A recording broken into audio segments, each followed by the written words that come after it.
I've work to do. I'm dying! Major Kira's gonna have my baby. The Synthahol King! It's as if I have to remind her that she's pregnant. 52 discs of vacuum-desiccated quark. The baby just had a change of address, that's all. Yeah, that's right. We are here. Deep Space Nine at 9-ish. I'm your host, Jeff Mader, coming to you always on this Tuesday night. It's another episode of Season 4. We're getting toward the end. This is episode 25, Body Parts. We're talking about Quark's body parts, but also a little bit of Keiko's and Kira's. So this is all about Quark selling, thinking he's going to die and selling his body parts off for as much gold as possible. Why? I don't really understand why. Number two, this is where they had this long planned episode to switch the whole plot of Keiko having a baby to Kira having a baby, because in real life, Nana Visitor was having a baby with Alexander Siddig. But it was all his fault. But here, I'm joined as always by my brother Dave Mader here on the Live Long Podcast. Dave, how are you? I'm well. I'm looking for a second opinion, but Good. only from somebody who charges. Right, but I don't want any refunds. Okay. We also have Ashley Millard, not joined by Kevin tonight. He will be. But he will be. But you know what? That's why the chair is empty, because it's going to be occupied soon. Ashley will give her female perspective on the Bajoran pregnancies. No one really understands what they're all about. Why you need to sneeze a lot doesn't make a lot of sense when you're pregnant. Okay. Lisa, I don't know. That's why I don't get it. Okay. Jaemeel Robinson is joined here. How are you, Jaemeel? I'm okay. Okay. Was this episode everything you wished it to be and more? I wish that I got Miles to refer to Major no longer as Major Kira, as my baby mama. Well, yeah, but see, the thing is, it's funny because Bashir's kind of the baby mama. Are you Aunt Nerys? Are you? You have to go back to the previous one. Go back to the previous one. Yes, there you go. There we go. Kevin Millard has joined us. Is this your favorite episode of all time, Kevin? Well, let's not get crazy, but it is good. Okay, you do like it. It's not 10 out of 10. It will not join the ranks of the other episodes of season 4 that you have ranked so esteemingly. No, it will not, but it also will not be as low as the Muse. Well, I mean, it's hard to go as low as the Muse. And last but not least, co-host of Locutors of Trek, Davan Skelhorn has joined us. Davan, do you enjoy a Ferengi episode way more than a Mirror episode? Yes, 100% I do. Okay. That's I a like softball any question. Ferengi episode better than every Mirror episode, I think I would say. And I am accepting pre-orders on my vacuum desiccated remains. Will you have 52 Pre-orders discs, or do you think you could get up? I will have 52 discs. Yep, 52 discs. Yeah. It's a weird number. Why 52? Is it like cards? 52 cards? Well, actually, I'm a fair bit taller than a Ferengi. I suspect I could probably get 75 discs out of this. Right. I was going to say, I think you're a little bit bigger than Quark. Yeah. Armin Shimmerin. Enough He's a for little everybody. short. But yeah, this episode's interesting. Okay, so the premise basically is, Quark thinks he's going to die because he's got this rare Ferengi disease that his doctor told him he had. So he kind of goes into this state of, I have to sell everything off and make as much money because that's the Ferengi way. You hear that a lot in this episode. That's the Ferengi way. That's what needs to be done. I'm not a loser like you, Rom, and his mother, Moogie. Ferengi businessman. Right. Yeah. I don't see he's a businessman. He's a Ferengi businessman. I'm not like you or Nog or Moogie or the rest of our pathetic family. It's a great line in the episode. It's just the way it's so dismissive. Dave. Yes. Swing it over to you. Do you like this episode for Quark? I think actually this is probably one of the better Quark episodes for me. This is a good episode. I think my only sort of complaint with this is that they kept doing this over and over again to all kinds of Star Trek characters, where they would sort of strip them of everything. They're it kind of goes back to when Worf had to accept discommendation back in Next Generation, right? And then they give it back to him, like Gowron's like, I give you back your honor, but then he just strips it away, right. Deep Space Nine, Gowron, and then. Right. Right. And then they're gonna do it. They're gonna do it to Odo in 2 episodes from now with Broken Link, right? And then he'll get back his changeling powers, and the same thing happens to Quark. He gets back his business license, and he gets to. So it's kind of like we're gonna knock him down, but then we're gonna bring him back up, And so it works. It works. It makes you the character has sort of a believable evolution sort of comes around. I think that the ending of this episode is especially touching. Where at the beginning, it really is well written, where Quark's like, what, you expect me to think of community and all this stuff? You sound, what does he say? You sound like a sniveling human. You sound like some sniveling human.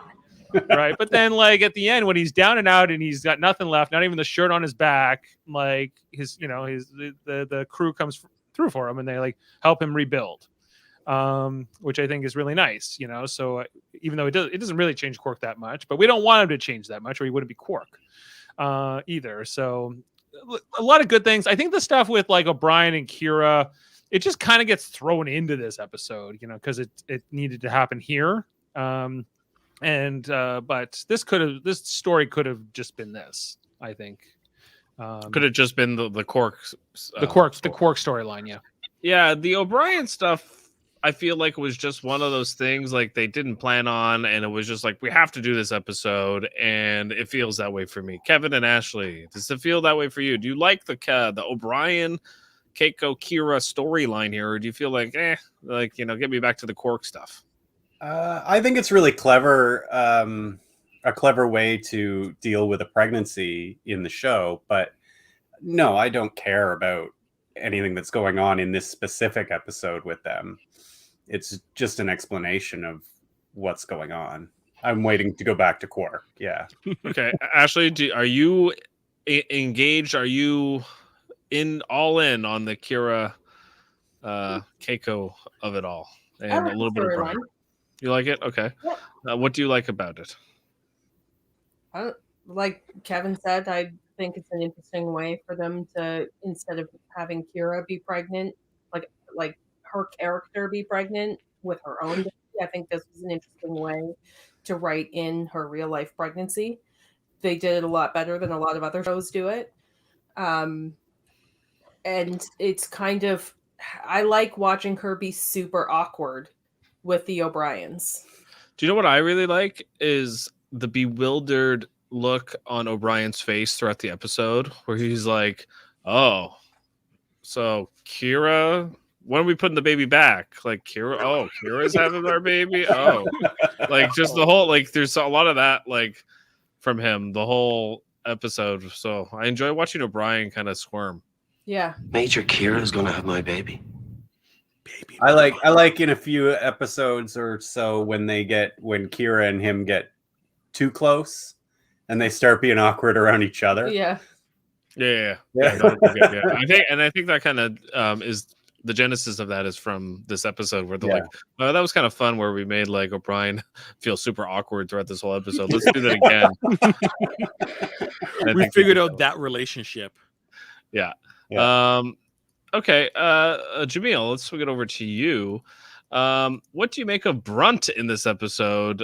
Is he a great foil for Quark? Do you think this is I love Brunt and Quark scenes together. They're just it seems like such a great heel face relationship. And even though Quark isn't a traditional face, Brunt is so sniveling and so scheming that you just can't help but root for Quark in these instances where you're definitely in Quark's corner. You just want him to somehow outwit or bypass this dude. It's just so great. I love it. Even down to the tacky. Look at that. Oh, Like, but look at such that a good outfit. I was dazzled by the task. Yeah. It kind of looks like a Spanish like bullfighters coat. Like a lucha, Yeah. like what's a matador? Matador. Yeah. Does he know the Paso Doble? I think he might. And what's going on with those pajamas that he's Did he steal that from Jake? Or Mookie? I know he didn't buy them from the auction with Nog when he went to Starfleet Academy.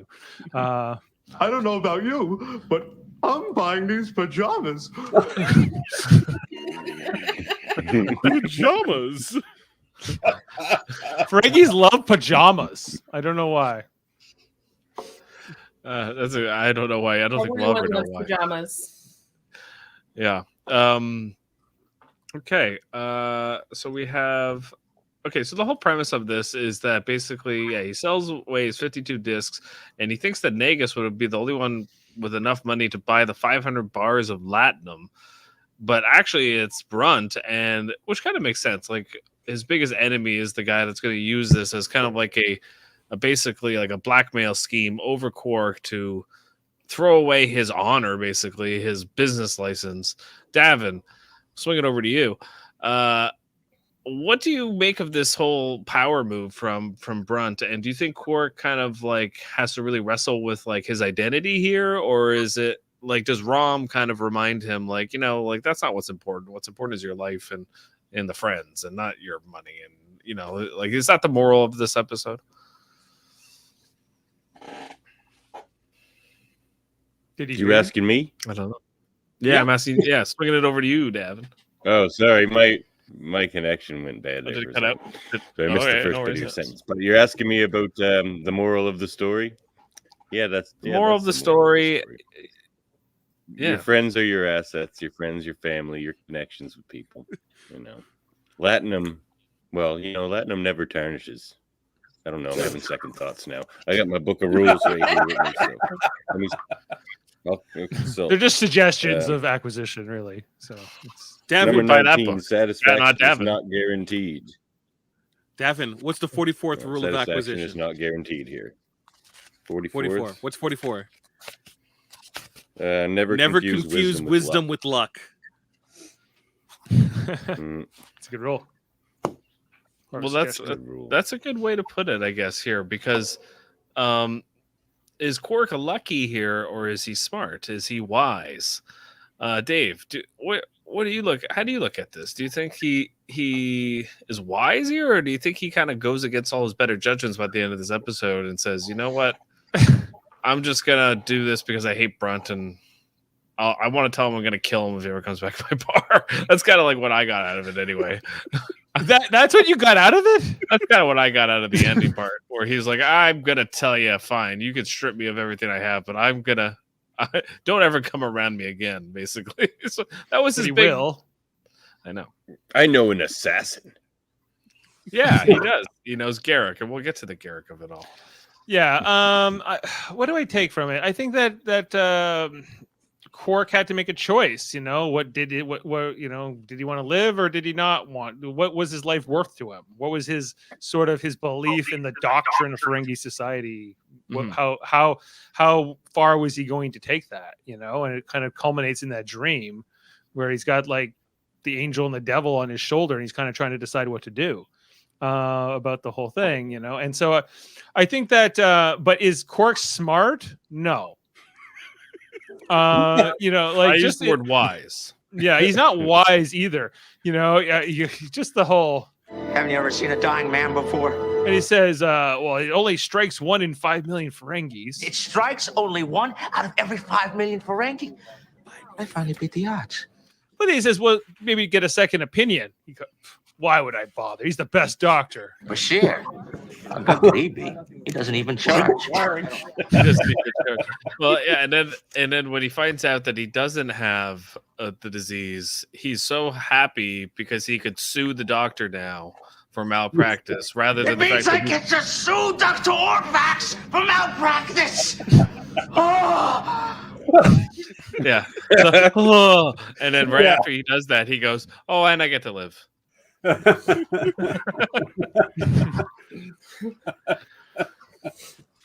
Yeah.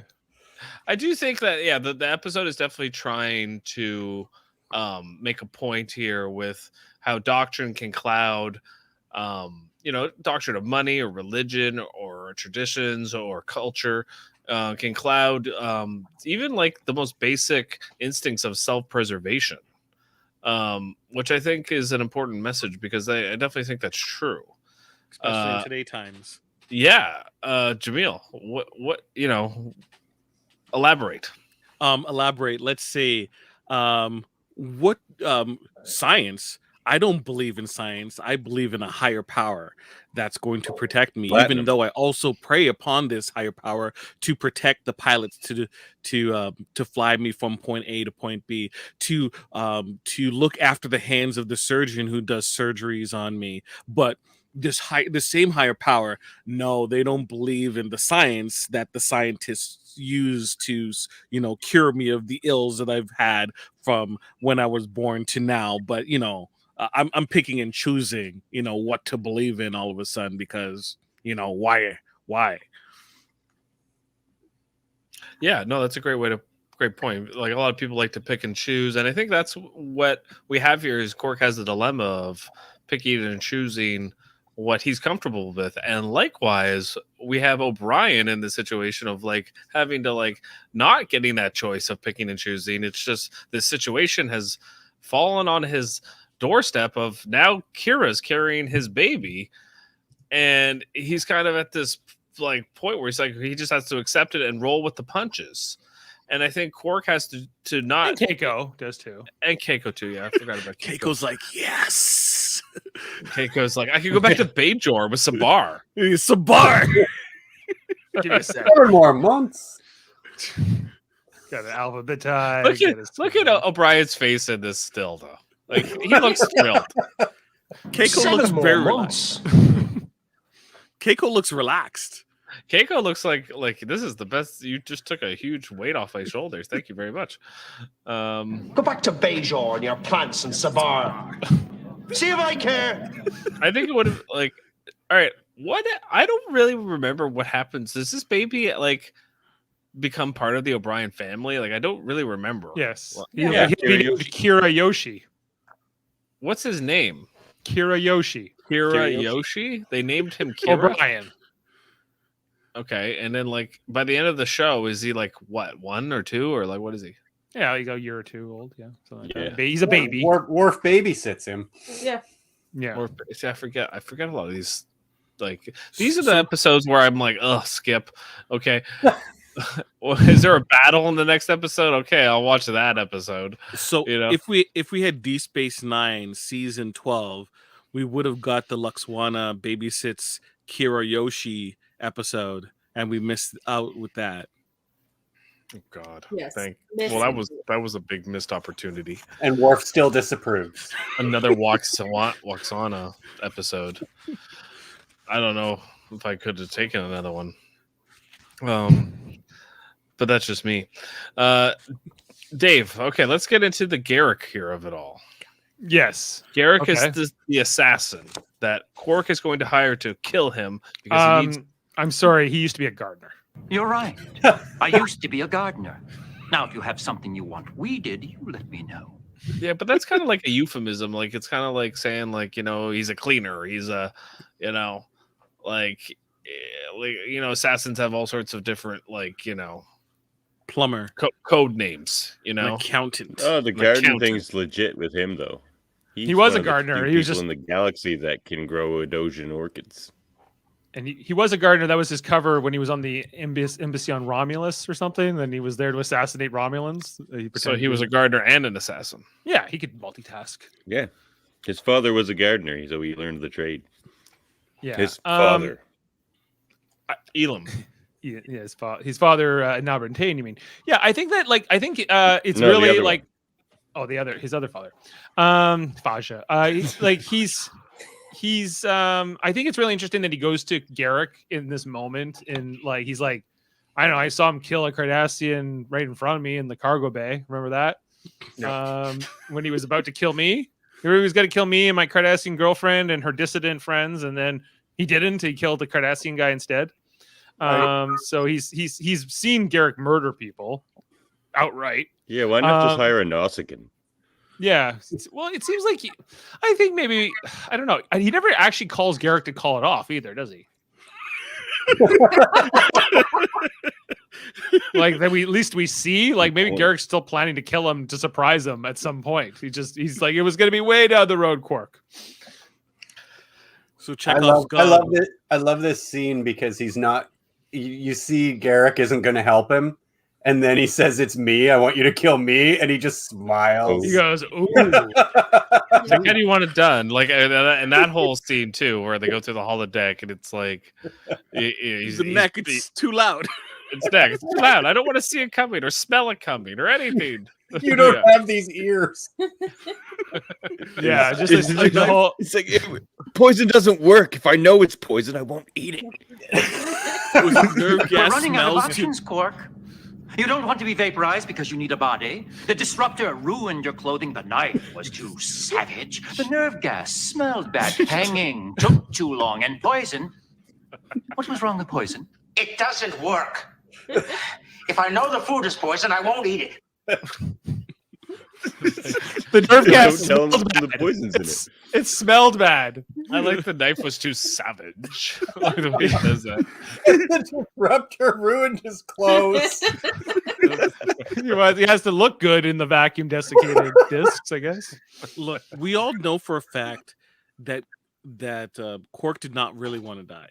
If he really wanted to die, all he had to do was just do rounds with Odo, standing right beside him, walking through the promenade, and he would have wound up dead. That's true. Put him in a Bajoran, one of those Bajoran. Nor did Garrick want to kill him. It's just entertainment for Garrick because he's bored on the station. He's like, oh wow, I can kind of torture Quark for an afternoon. He's arguing with Morn in that seat. He's like, listen, man, I put some padding in your ass so you can sit on your bar stool and swivel around in style and comfort. What else do you want from me? Some good stuff here. Okay, right before that, great episode. We have the scene where it's like Kira's in Keiko and O'Brien's headquarters, their quarters, and there's this whole like thing where their headquarters, in their quarters where there's this whole like back and forth where where they have this whole thing where it's like, oh, we have a question for you, like we don't want like, just an idea. Just an idea. Like, and the whole time, like the dirty mind in me just it went to the complete wrong place. But like, if I'm Kira, how does it not? Like, how does it not? Yeah, just like this, like, hey, let's get you in here, let's corner you, surround you with everybody, and go, listen, Kira. And then like You got a little O'Brien in you. Do you want another one? Are you my auntie? Yeah. Well, sounds right, doesn't it? Kira's just like, is this how people end up in sex cults? She's like, I'm religious, but this is a whole new level. Yeah, it just says like, well, the sex cult comes later in this show. Ashley, as a mother and someone who has given birth, did this connect with you with Keiko, with her anxiety of sort of like, I don't know, like you haven't gone through that experience of having somebody else carry your baby, but what if you had to imagine that, what would it be like? Like, okay, so your baby's going to live, but somebody else is carrying it to term. I would have preferred it. You would have preferred it? Yeah, I hated being pregnant. Surrogates was for the sneezing. So much sneezing. Actually, it was hiccups for me, but I hated being pregnant. You wish it was like a baton where you could just pass it along, and you could just like, run, do it. They're like, we shouldn't have to make appointments to feel the baby kick or whatever. And like, well, maybe we should invite her to dinner every night. And then they settle for this, like, let's move in. So would you want your surrogate to live with you? Would that be important to you? I don't think so. Yeah, I didn't think so either. Have you And It like looks like you put some thought into this. feeling the baby kick gets old. Like sometimes you're just like, please let me eat and stop kicking me in the stomach. Like just Okay, well, maybe Jeff's got a baby on the I wanna way. sleep. Yeah, that's Just You're happening right now. fuck off. You're O'Brien, Jeff, and Amanda's baby, your baby too, is now in Major Kira. Right? Right. What are you gonna do about that? I'm not going to say to her, "Hey, I have an idea for you." Don't want to make it weird. It's just an idea, But really. you go. You tell her. I don't know. The whole scene is Jaemeel. So, is Yoshikira gonna refer to stories of the past when his father and his birth mother, would it be referred to as surrogate mother? Surrogate mother. Used to go on missions together where his father would pimp out his surrogate mother on missions. Right. All the many Only times. that once. No, it was twice. They did My, it my twice. dad used to be my mom's pimp. Wait, just pretend. Just pretend. They also killed some Cardis together. Yeah, it was 2 specific episodes. Yeah, but he thought he was gonna die on that mission, pretty much. So it was to get what was that if guy's I'm name? Gonna go down. I'm gonna go down as a pimp. Is what Lee you're telling me. Nollis. It was like we gotta get Lee Nollis out of Lee this Nollis, yeah. camp. Yeah, I still remember. For all we know, Well, people Kiryoshi's at going the to grow time up to know. be a Cardi killing pimp. Yeah, We don't know. That story was never written. Walking down the streets with platform shoes. Made of Cardi backbones, neck bones. backbones. Okay, let's move on to the Divine Treasury. That got dark. I'm sorry.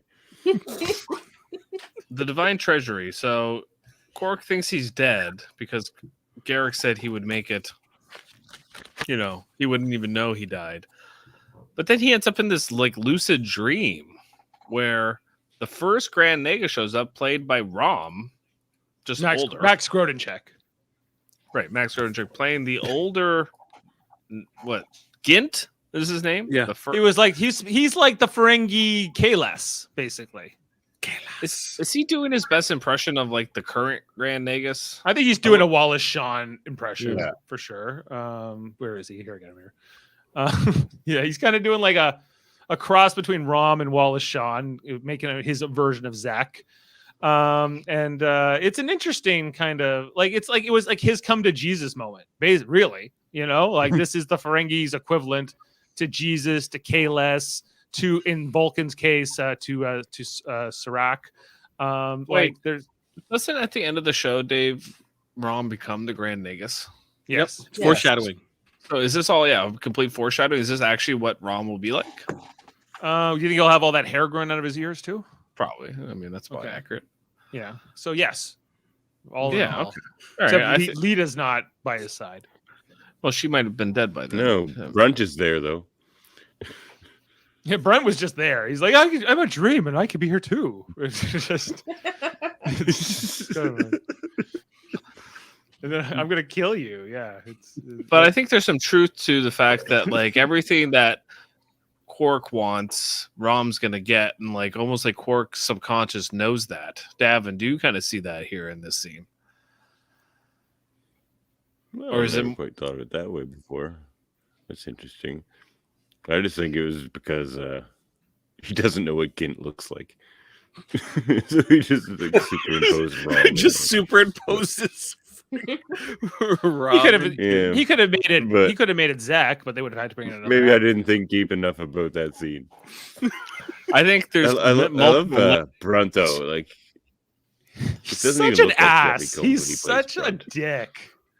Like he's such a like to Jameel's point. It's such a heel. Yeah. I love that his whole problem with Quark is that Quark isn't awful enough. Like, Yeah. There's something he and says later though that is like my least favorite thing in this episode though, and probably drops it down from a 10. It's like they always make it very clear to say Ferengi instead of like human or man or something, when they're talking about other Ferengi and stuff, and they do for this entire episode. And then he goes on his big tirade, Brunt, and he says, Ferengi, no Ferengi can do this, no Ferengi can do this, With and no that Ferengi can do business man. with that man. And it bothers me so much every time I hear it. It shouldn't maybe, but it does. Yeah. Well, yeah. 'Cause Why they don't call can't each it? other men? That's just short for human, right? They don't. But maybe that was like, maybe he did it on purpose. To Oh, indicate that dig he at isn't him. Ferengi. Yeah, like it was a slur. Oh, Yeah. I like that Yeah, way maybe it better. worked I'm that just way, gonna think yeah. of it. Yeah. that He way. does kind of say it like a slur. Yeah. You just change his rating. Yeah, he does. But they Yeah, use like well, they use like crap, male, maybe. female, man, woman sort of interchangeably. No, with they these use other female species. and they use female and male. They don't use man and like they might use woman, but it's usually female. They would use. Mm. Yeah, I got that little moment or that little speech here. May I have your attention, please? Attention, please. Please. Brunt. FCA. As of this moment, no further Ferengi commerce may be conducted in this bar. No Ferengi may be employed by this bar. No Ferengi may eat or drink in this bar. And no Ferengi may do business with that man. Yeah, that's Yeah. the end of that. It sounds like a slur. Yeah, well, everything about it Yeah, is very yeah, it does. derogatory.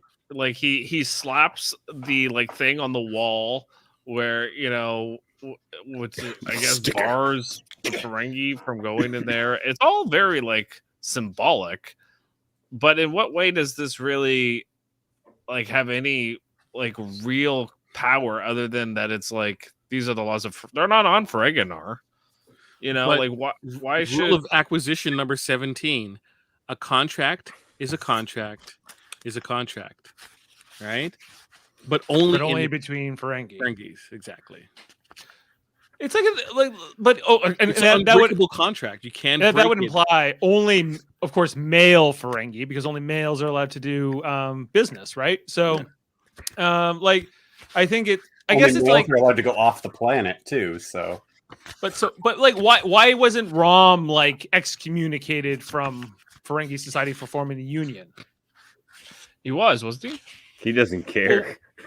He doesn't care. Like, he didn't have any assets to seize. because they Yeah. kind of say here so Rom, it doesn't matter, Nog doesn't matter, he's at Starfleet Academy, and then they say Moogie's going to be thrown into the streets, right? But I don't think that But happens she's to her, right? Moogie's too smart to have that protected. happen. She's protected by Zek.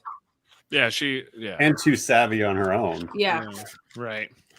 But Brunt knows how much this bar means to Quark, and to stick it to him like that and publicly humiliate him is worth its weight in latinum. But I think the And only nature thing that decays, but latinum really- lasts forever. I think the only thing that's really going to affect him though is that they took all of his stuff, because there's never any Ferengi in there that aren't working for him. It's not like all the other people that come to the bar and use the bar are going to stop because Ferengi aren't allowed to go. True. But like, Yeah. does that include Rom? Does that include Nog? But he Does, can't. like, He can't hire them anymore though, and he does like to have a lot of Ferengi Yeah. waiters. But how can they Well, hire them legislate anymore. that? Like, basically, the only power they would have is their own Ferengi business licenses. Maybe Rom doesn't need his anymore, so it doesn't matter for him. Like, And neither does Nog. Neither Yeah. does Nog. So, therefore, I don't know. I don't know enough about the Ferengi's laws, but they seem pretty strict. So they can impose this over, at least to a degree, like just with the Klingons. Like, it says no Klingons allowed to talk to Worf, and most Klingons kind of go along with that. But then when Kor meets him, he's like, because Gowron said so, screw him, And so, there's personal choice, I think, involved as well. I guess it's just what will people say? right, which is an important like thing, because this even happens in like like in the world today. Like it's he believes this or she believes that, or don't talk to that person, or and shun them. And yeah, some people are just going to disregard that. And I think that's what's kind of nice here at the end of this episode, where we kind of have like your true friends always show up when you're down and out. And even though he is to send this terrible piece of crap clothing that he's wearing here. I don't know what this is. I know, but he's going to have to send that to Brunt too. It won't be missed, Quark. Did he say he had to mail it to him or something? Yeah. How does the mail work in this century? By the way, I really like Rom's Bajoran uniform here. It's like a knit. It's nice. Yeah. I like It's it. nice for a Bajoran uniform, I guess. Dave is such a hater on the Bajoran uniforms. Davin, what do you think of this Bajoran uniform? Is it a? I like it. I was thinking the same thing when you just said it. Yeah, it looks. I get a comfy. question for the floor. Okay. Was the whole thing like the mistaken diagnosis and everything set up by Brunt? Yes, I think so. Yes. Yes, because he already knew when he showed up on the station. That I know all about. So he paid your Orpax Dalbec. or something. Yeah, I think so. Yeah, so he could get him in this situation where he could blackmail him basically. But what are the Ferengis' laws? Like, I don't understand their society in some ways. Like, because I'm like, this is obviously a fraud. Well, I think that's the whole point. Well, what rule would you like to? Yeah, see, that's the whole point of the consult dream, Dave, is they go through the rules of acquisition, and it's like they're not really supposed to be rules. They're more like suggestions, but they follow them like they're the Bible. Like how it's kind of like a metaphor for the Bible, like how people like look at like, oh, you shouldn't eat shrimp, and some people follow that to the T, right? Or you shouldn't do this, or you shouldn't do that. And become religious fundamentalists, and that's kind of what the Ferengi society is. They're fundamentalists based on a bunch of rules of acquisition that really should be suggestions of acquisition. Would you buy a book called it's a Suggestions bestseller. of Acquisition? I would not, Davin. And Rule 109: dignity in an empty sack is worth the sack. well, see, like some of these, make sense, as far as, a capitalist viewpoint. But that's not how life works entirely. What it really is important to people is their relationships, their connections, their way of life, really. Rule number It's funny 21? You should mention that, Jeff. Mhm. No, rule number 57. Okay. Good customers are as rare as latinum. Treasure them. But you could replace good customers with good friends or something like that, But rule Practically a number rule of 21 acquisition, states moral of this never story. place friendship over profit. Yeah, it certainly does. Yeah. Some of these rules And a are Ferengi really without profit is no suggestions. Ferengi at all. I mean, I've been following them pretty strict, and it hasn't been working that great. But win or lose, there's always Hyperion beetle snuff. I think if you actually lived your life by the rules of acquisition, you would end up like some Wall Street broker or something. No, you'll end up some NFT trader bro, all right, who has a TikTok stating how he can show you how to make money, all right? Modern day Ponzi schemes. Yeah, pyramid schemes. That sounds about right. Yeah, the Ferengi are kind of one giant pyramid scheme. Their entire society is a giant pyramid scheme. Yep. Just give them TikTok and then you're all set. Yep. Okay. So yeah, here at the end of the episode, we kind of get like, Bashir shows up with a case of Albanian brandy, and we get some really ugly glasses from Dax because I think that's just a joke at the fact that the glasses at Quark's have always been ugly. Yeah. The old ones were just like dollar store patio furniture glasses, and like these new ones, I think, are an improvement. Yeah, they at least look like they kind of like a little artistic, I would say. Like, yeah, the old ones were like look like plastic. Like these ones are probably plastic too. These definitely also look like plastic. Yeah, Like but they're more ornate. But they came in a fancy box. Fancy box, and they have The some like box was nice. plastic gemstones on them, so at least they tried. They came from Jedzir's sister, supposedly. Yeah, I think these were all Terrible replicated. taste. Yeah, the Trill, man. What is this? What they said? Is this real? Was that legit? You think that claim that this were from her sister? Also, what's he gonna do? Why with did they stick- have to No, bring it's him the only glasses? time we've heard of a sister. Like, No, he took all I that. didn't know Jesse They do have a had sister. replicator, right? They do have Right, a replicator. there's a replicator right behind him. Why do they need the glasses? Because remember, he pours drinks. He doesn't necessarily always replicate them. But he can replicate the glasses. Can you just go to a replicator that's used for like food and go empty plate I think so. or empty glass? Is Probably. this Hook? Is this Hook now all of a sudden? He says that or that Cisco doesn't charge him for the Use your the energy imagination. bill or whatever, like the power that the bar uses. The station provides that free of charge. So I don't It know. just might be like blankets for the Bajorans. They just can't figure it out. Like, that came up earlier. He's like, "You gave Bajoran war orphans blankets at cost." He was like, "It was just above cost." Come on. Do you have a shot of like, It's like- where Cisco shows up, Dave? Do you have like that? Yeah. If you look at the background, I really love it. They have like these aliens decked out in all the makeup, and they're just like holding a chair, ready to bring it in. I love it. One of my favorite things. They're way in the back, but they're just like holding a chair. I only gotta get a close up of it. Hold on, I'll get a better shot here. So give me 10 seconds. I got Like, it. Oda, where are we gonna put all these chairs, Commander? I don't know about all these chairs. You're a really bad actor, Odo, and There your it is. negative portion wasn't fantastic. In the back here, he's got these aliens, and they're just lined up, ready to. Really good makeup on them too, and they're way in the back. Do they have And, chairs? Yeah, yeah, some of the they do. Careful, Jeff. Gotta be careful with that. Hmm. Do we ever see those aliens again? Maybe There's that a was a train right makeup test day, and they were like, just throw them in the background. Ah. Don't waste the makeup. Yep. Yeah, but it's just I like how he's like, "Send me the bill." When he's like, "You'll have to pay a nominal storage fee for this stuff." I think that's a really touching moment between the A two. small of one, them. practically nothing. It's like, even though you're being nice to me right now, Cisco, I still got to be me. Well, and Yeah. it's an acknowledgement from Cisco that he still has to be him. Like that. Yeah. Yeah. It's Let him have his allowing him some dignity, I dignity. guess, or Yeah. whatever.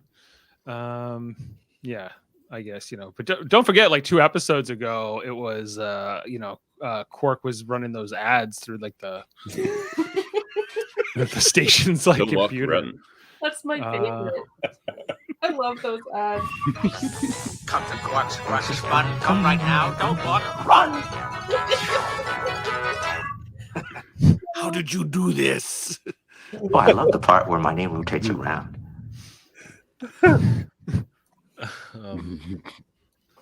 Okay.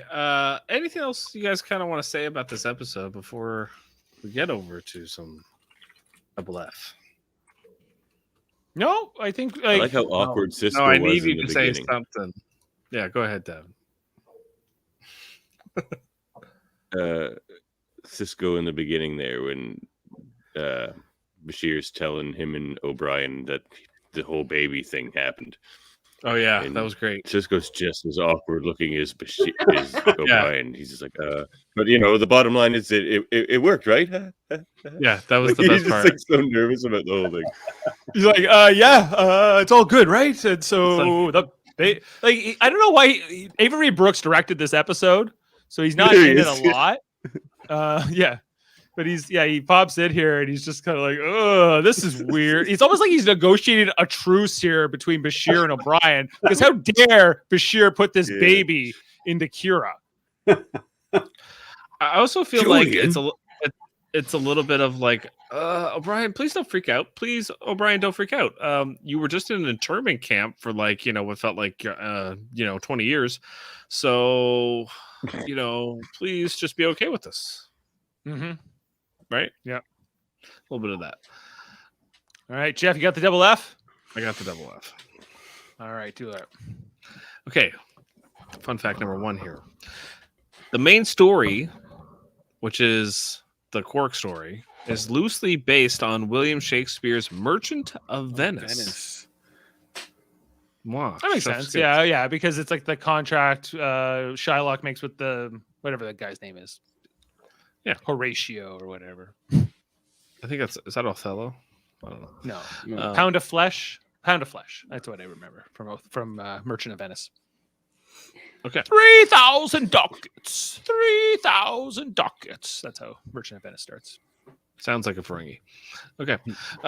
This episode also introduces a new runabout because they need another one. The U.S. has Volga. Did you notice this, Dave? I did notice the name. I'm like, I guess there's a river named Volga. Because they're always named after rivers. Sounds Russian. Russia. The episode, quote, by Inferno's Light, later makes it clear that this is not a replacement for one of the other 3 runabouts, but a 4th runabout. 3 runabouts are used in the defense of DS9, while another was in the Gamma Quadrant. The other were the Rio Grande, the Rubicon, and the Yukon. But only the Rio Grande survives the whole series. Right, which is the one behind me. The rest of these What are happens to like the Yukon. no, not even the Yukon. They might have. I don't know. Okay, Rio Grande's an original OG runabout, season 1, episode 1. From this episode onward, Andrew Robinson, who plays Garrick, is credited as Andrew J. Robinson. According to Robinson, the J stands for Jort, his grandfather's first name. What? Jort? Jort. Jordt. Yeah, George. Jort. So Why does he need that? I don't get it. because there was probably another Andrew Robinson, maybe. I don't know. Sure, his grandfather died and he wanted to pay tribute. Yeah, maybe. Yeah, well, put that in your pipe and smoke it. Okay. Garrick's line about the various means to end one's life, by which Quark has rejected particularly the nerve gas part, bears a slight resemblance to Dorothy Parker's famous poem, Resume. The poem goes like this. Razors pain you, rivers are damp, acids stain you, and drugs cause cramp. Guns aren't lawful, nooses give, gas smells awful, you might as well live. That's basically Quark to a T here in that scene. I like it. Pretty funny. That was a good fun fact. I have to pat myself in the back though. Very good. Okay. Brunt's references to Quark's mother and his union troubles refer to the episode Family Business and Bar Association, respectively. Yep, the Ferengi, storyline. Okay, so they reference some rules of acquisition in this episode. Jaemeel, Yo, what's rule of acquisition number 17? rules of acquisition number 17 is You said it before here. I know Rule of it's acquisition 17. A contract is a contract is a contract. But only except by between Ferengi. Only between Ferengi. Sorry. Okay, I was and what is thinking of another one. And what is number 239? 239. I didn't say 239 before. I said 44. I said 17, and I said 25. Would you like to hear 21. it? Hit me with it. Never be afraid to mislabel a product. Oh, It's a weird rule. if he faked his own death and mislabeled his body parts. Yeah, why didn't he? He could have maybe tried that, but he doesn't go that route. Not that wise. Okay. But also remind him of the 217th rule of acquisition. You can't free a fish from water. Right. The winning I like bid 202. The justification for profit is profit.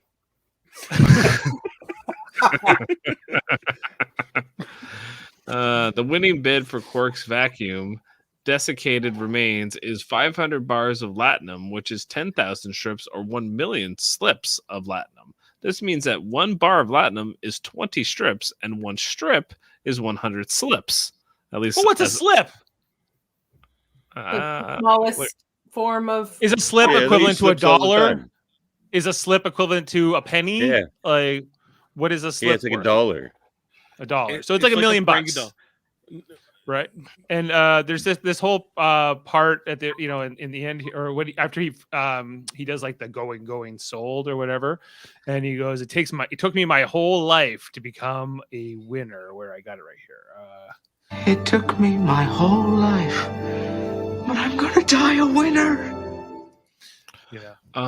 Okay, so the final scene here of Quark's storyline closely resembles that of Frank Capra's "It's a Wonderful Life" from 1946. Mm-hmm. I definitely got that vibe from it too. Like I watched Wonderful Life at Christmas time, and I was like, "This is kind of like when Quark." On purpose? Yikes! Well, Jane likes it. Sorry, it's Jane. It's a good, it's not my favorite Frank Capra. I like Mr. Smith Goes to Washington. That's good. Rom recalls to Quark that Ladder's brief holding of the title of Grand Nagus is a reference to the first season episode, The Nagus. Yeah, where he had it for like a week. That was fun for a week.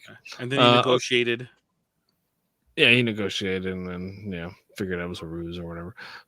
Okay. The on-screen scene of the damaged Volga was later used to depict the damaged Rio Grande in Apocalypse Rising, which we have not gotten to yet, but we will. That will be in the early season 1 or season 5, episode 1. It's like where they go infiltrate the Klingon party to kill Gowron. Okay, guys, it's another.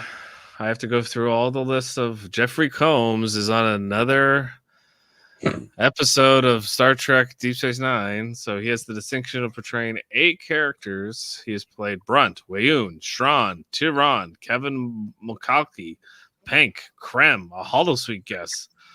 Yeah. So you know all the thing. He's one of 5 actors to play 7 or more characters. He's, they might as well just made him hang around and do everything. And just to plug our Enterprise at 8 podcast on Monday nights, Jeff, we're about to do next week the episode The Andorian Incident, where that's the first introduction of Jeffrey Combs as Shran, the Andorian, on Enterprise. We'll be watching that on Monday night. Check that out. We'll be talking about that. It's been a long Join road. us. Do you love it yet? No, I don't love it yet. Well, it's a long road. It's a Give it long time. road. Give it time. Give it time. You always have to give Star Trek It time. is. It's a long road getting from there to there. It'll happen. I mostly enjoy explaining to Jody why this episode is bad, but why that the whole series. The Andorian incident? No, that one we just Andorian did. incident's a good incident. Well, now it's maybe not by good. the end, you'll touch the sky. Okay. Besides mentioning Quark Miss protecting Faith his of the heart. protecting his mother. You knew it was coming. You should have known, Jeff. There was no way he wasn't going to play some Rod Stewart. Okay. Besides mentioning Quark protecting his mother Ishka from an FCA audit and settling a strike with his employees, Brunt mentions of Quark selling food and medicine to Bajoran refugees at cost. Quark's deed of selling food to the Bajorans is mentioned by Natima Lang in the season 2 episode Profit and Loss. The context is different, as Brunt views Quark's generosity as disgraceful, while Natima Lang viewed it as courageous and honorable. That was his Cardassian girlfriend that also witnessed Garrick murder that guy in the middle of the cargo bay. Just to jog our memories. Who So hasn't Dave, witnessed Garrick murder someone in a hallway? yeah. Dave, Dave, you are the uniform guy. Did you notice that there was a new 2-piece style of uniform for Major Kira, and this is to introduce to accommodate this pregnancy? I noticed she was wearing a her maternity uniform, of course. Is it better than the shoulder pads? Is it better? Yes. The shoulder pads is the worst. I can't even believe you had to think about that. I know. I just had to think about what uniform you were referencing, and yes, the answer. I think I got not a great shot. You can kind of see it here. She kind of wears. It's kind of just like a bigger variant of what she was wearing, kind of later in the season. Like she's moved away from that ugly shoulder pad Bajoran uniform that you guys were ogling earlier with Rom wearing it, and now she's in something actually nice. So, good. Well, I wasn't ogling it. I just thought it was a nice knit. The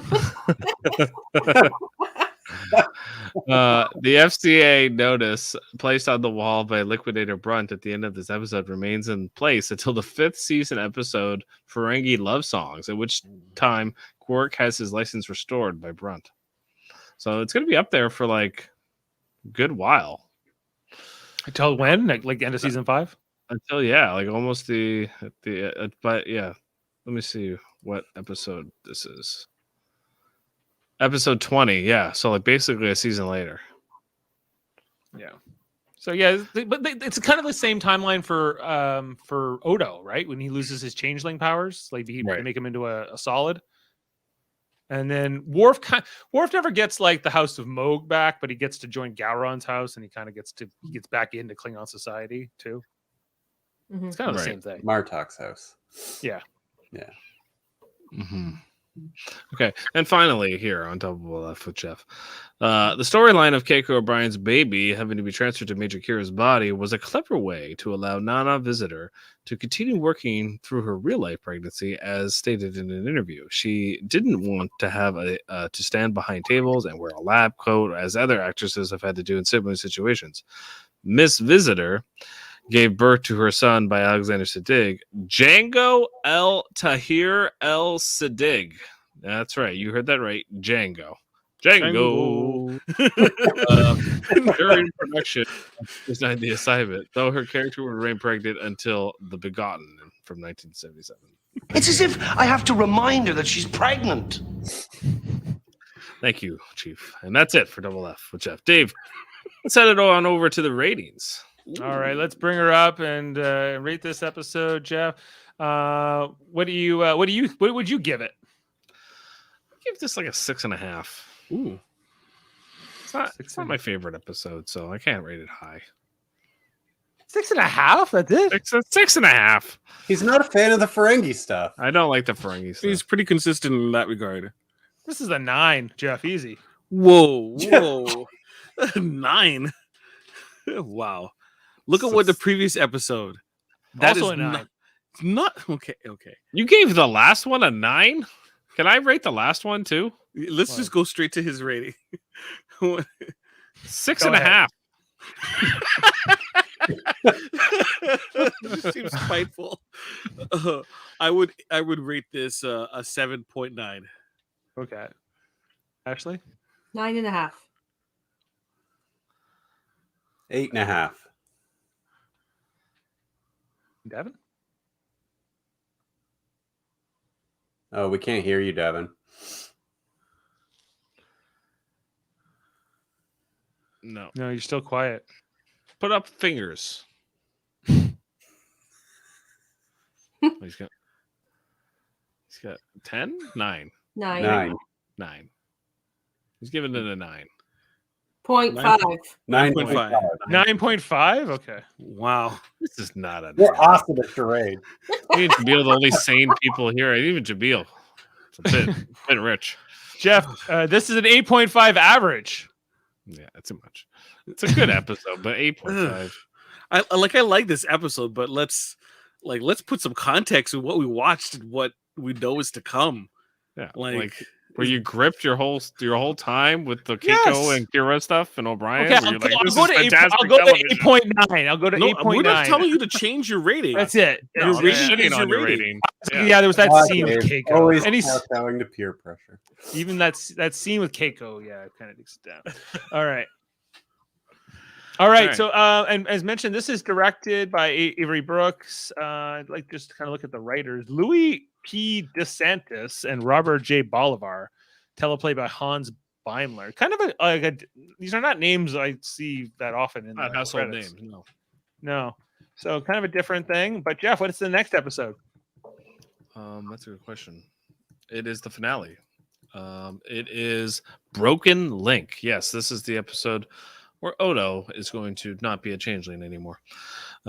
He's going to be a solid. How dare he?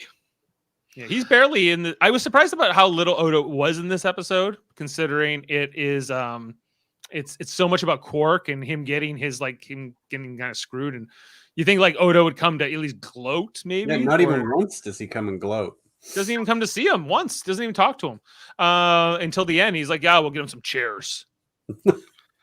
You know, so it's Some chairs. I will say with the next episode, when they get to the scene where like Odo gets turned from a changeling to a solid, all I ever think is like, is Bone Thugs and Harmony gonna come and start singing Crossroads? Because just like the background of it, like just looks exactly like the Bone Thugs Crossroads music video. What? So great! It's such a Jaemeel great gets it. reference. It's such a great reference. All I hear is boom, boom, boom, boom, boom. I gotta find this just to see, know Tell what me you're what you gotta do when there ain't no place to run. You gotta do what judgment comes This? from you. You. Yeah. Yes, exactly. it is.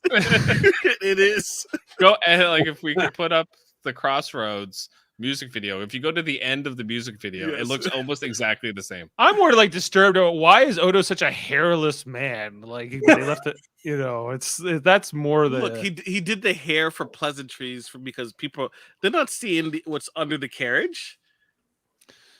right, but he has a okay. We'll talk about it next week, but let's get it. Dave, what else do we have coming up here on the Vlogging Podcast and all of our affiliate podcasts? Oh, we got a comment here. 8 out of 10 for this episode from XKTB. 8 out of 10 purely because of the lack of shoulder pads. Yes. Audience rating on Kira. Yes. Okay. So, what I mentioned on Monday nights, we have our Star Trek Enterprise podcast. We can't hear Couldn't you. you see that as Cisco? Just real quick. Like, if is that Cisco holding Kira's baby? I think It's so true. I don't know. Oh my god. I mean, he is a Jesus figure. I mean, he's basically the Bajoran Messiah. All right. Oh my gosh. Yeah. Well, so as we mentioned, we have our Enterprise at 8 podcast every Monday night. We talk about the next episode of Enterprise. Much like here, we talk about them all in order. So you should definitely check that out. I'm always in the wrong thing when I go to do it, and then I got to scroll down. But I got faith to believe. Kevin's in that one. He's loving it, sort of. And then. Truthfully, I seem to be liking it better than the two people that wanted to do it. Yes. And they're like, well, this isn't really the best episode. And, wait until these Andorians show up. You're really going to see things coming out. Kind of. Season 3. So just get ready. So anyway, we're talking about them all in order. Enterprise at 8.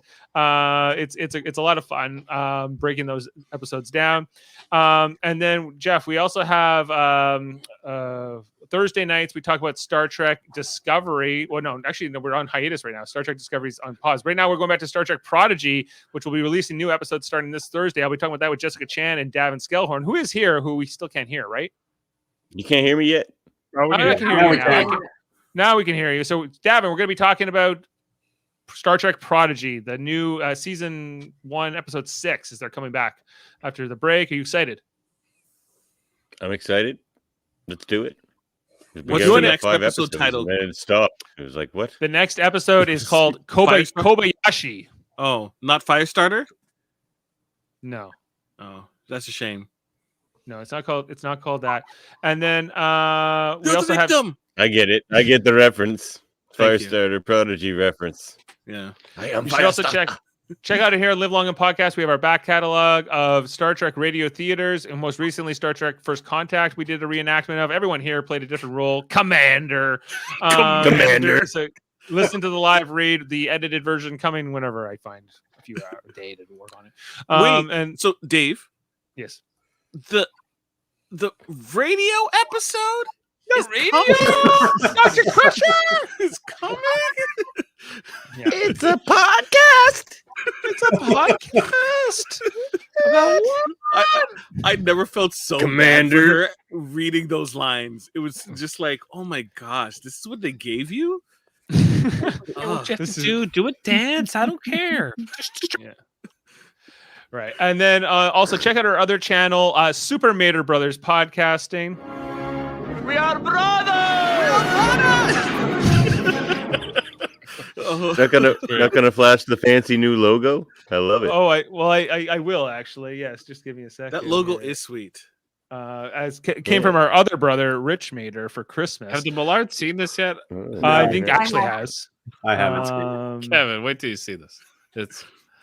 It's gold. Will you all make an intro to the Super Mater Brothers podcast, but using the Mario rap from the early 90s by Captain Lou Albano? Which one's Dave and which one's me? I wonder who. Guess What do you that think, solves Kevin? the who's the Mario question. Who's the, Well, Mario is Davan. We've already discussed that. Right. That's right. I'm Yeah, more so like we say Toad. we gotta get Jaemeel in here too, and he's gonna be. We think he should be Bowser. So we're I gonna. thought I was going to be Toad. I said Yeah. I refuse to be Yoshi because I'm not letting any person ride me. None of Yeah. you. Even if it was Akira Yoshi. Yes. The second podcast is on Twitch too. KTBS, XKTBS. So you can find the Prodigy episodes as well as the past Discovery episodes, and also almost all the podcasts are on Twitch. So Yeah, they're all linked there. You can go to our YouTube channel, Facebook. Everything's archived there, or you can listen on our audio feeds. We have audio feeds on Spotify, wherever you get your audio podcasts that you can link from our channels. So yeah, Super Meter Brothers podcasting. We haven't been on anything recently, at least not this year, as we are now in the Happy New Year of 2022. But we are going to be, well, at least I think Jaemeel and I are going to be talking about Celebrity Big Brother coming up in just about a month. I don't know if Jeff's in for that, so I won't commit him to it. And then I have to see who's playing. I might watch it if there's some good players. But we talked about Survivor 41. That was most recent. That ended in December. If you haven't checked that season out, or if you have, you can check out our companion podcast to go with that. Big Brother season 23 USA, and also Big Brother Canada 9 most recently. We also talked about the Beatles Get Back documentary with the Shields brothers. There was somebody who left a comment on those Beatles documentary, Jeff, that was very mad that you called John Glenn John or something like that. Oh, I don't care. How dare you? I just want to reply to that individual who left those message. I don't care. Yeah. It was like, and the rest of you are idiots for not correcting it. I was like, I guess that was me. So no one even knew what his name was. Yeah. So Jeff, the way that you respond to it is like, I hear your response and I will issue my apology on the next podcast. Please listen to it. It's going to be at the 43-minute mark. Just wait. Yes, that's right. Should be the 47. So we have a 47 reference. 47. There was no 47 reference in this episode. I can't give it over 47 now. I can't give it over a 6.5 if it's no 47 reference. That's just a rule. And I was playing Star Trek Online, and then like all of a sudden I realized that the club was called Club 47, like at Earth Space Dock. And you were Damn like, it, Jeff! It's like I would never have noticed that before. Should have been 47 discs of desiccated quark. Yeah, it should have been. That was Missed that was a mistake. opportunity there. That was their missed opportunity in the 47 game. How very dare, yes. And then also check out our third channel called Trivial Debates. It's our monthly show where we argue about movie, TV, sports. There's like movie round, a TV round, a music round, and whoever gets the most point wins. We just had an episode late December where Max Duda hosted with Davan and Adam and my son Eamon competing. Davan will be hosting for our January episode. So check that out. He's already got his plans up in that. We'll do that the last Sunday of January, which I guess would be January 30th. Yep. So check that out. And I think, well, of course, Davan's podcast, Locutors of Trek, and his X-Men. Also available on Twitch. Also available on Twitch. If you like Star Trek podcast, Davan's got his own channel over there. He does a lot of different segments. Trivia. I think Ashley Millard was most recently on your trivia as well. What else you got coming up? She's on the new host. I'm the new host. Oh, good. Well, hey, She's there the you new go. host. She's claimed it. The new host of the esteemed segment, The Trouble with Trivia. Right. And then on Thursdays, you have your X-Men, the animated series rewatch podcast called X-Rated. How's that going? Yeah, pretty good. We just did Cold Vengeance. So, Wolverine was hanging out in the Arctic. Yeah. And this one's for you, fish. Morph. Next. Yeah, Which next episode is Muir Island? Has still made it into every episode. Next one is Slave Island. Yeah. Slave Island. Yes. I remember that one. So check out Davan's podcast. Check out my son Eamon's podcast too. It's called Let's Talk About Fighting Games. Wherever you get your audio podcasts. Who's it hosted by? Sam Jerka, his alter ego. Sam Jerka. I don't know why. I don't get it. All right. So is that everything, Dave? Is that everything we should be looking forward to here on the family of podcasts here of the Live Long Super Mater Bros Trivial Debate family. I think that's it. Yes, I think that's about as much as we can plug right now. It's just a lot coming up. We got Star Trek Picard as well. That's going to be coming in February. I'm going to be doing that with Jody and Adam. Anybody else wants to go along can as well. Oh, that's going to be great. Maniacal laughter. They're going to love that show. Is it? Well, they're going to love it. They say they're excited for it now. So I'm going to be the Jody of that podcast. Oh, I think Jody's going to be Jody. You're going to be you plus Jody. Everyone's going to be Jody. You're just going to be like, what Jody's did they give us? Jody's going to be extra Jody. I'll laugh. Q is only in 2 episodes, and the rest is just the doctor that you all love. yeah, they're going to be palling around in their speed racer across the universe. It makes no goddamn sense. Yeah, that's what they're going to be doing. Look forward to that. Okay, I think that's it for everything we needed to plug. But so join us next week for the finale here of season 4. We're like over halfway done, like well over halfway. We only got 3 seasons left here. Only 3 seasons. DS9. I will contend though that Apocalypse Rising, which is the season 5 premiere, is more like a season 4 finale. Yeah, that's a good way to put it. Actually, yeah, they kind of cliffhangered it. Yeah, they kind of wanted to do what Next Gen did with Best of Both Worlds. Or a lot of their like cliffhangers going from because Apocalypse Rising is kind of like a Broken Link Part 2 because it's all about like it was Galron. That was the name they were trying to tell me wasn't the secret changeling, right? But it was actually they were just trying to actually point him in that direction, so that they would attack Galron, right? So, anyway, so yeah, but because they even filmed Apocalypse Rising in season 4, like they didn't like go on break and then come back. Part of the production schedule. It was part of the production for season 4, even though it's considered season 5. Yeah, right. And we get to see O'Brien as a Klingon. So I mean, what more do you want?